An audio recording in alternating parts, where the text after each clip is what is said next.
The Fosston School District is now facing a budget crunch after a referendum for a levy increase failed to pass in the November election. Jamil Doneth explains how Fosston administration and staff will have to pull back on spending to reduce the district's deficit. By the time you get to the cars at 38. Fosston Schools is one of the few districts in Minnesota that failed to pass a tax levy referendum, which would have helped mend the school's spending deficit. Every year that the state doesn't keep pace with inflation, our expenses continue to go up. Fosston administration says their request to the public for a tax increase was not out of want, but necessity. It would generate about $380,000 for our district.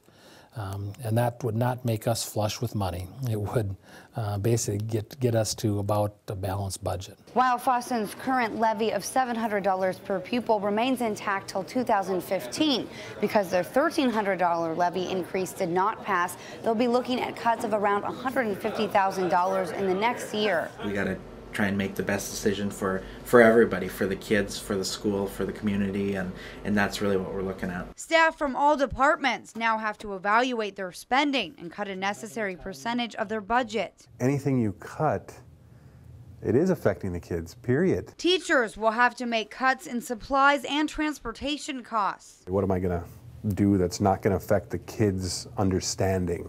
You know, that's the biggest thing. How do I not affect that? And athletics is looking at increasing its user fees and cutting back on funding for equipment. There are going to be some cutbacks in athletics, and anytime that happens, it's a tough time. It's tough decisions to make. No matter what the cost, for a school's budget, every penny counts, especially when parents and students start to feel the pinch in their own pockets.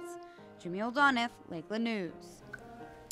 The Fosston School District will put its $1,300 levy increase referendum up for a second vote in the next November election.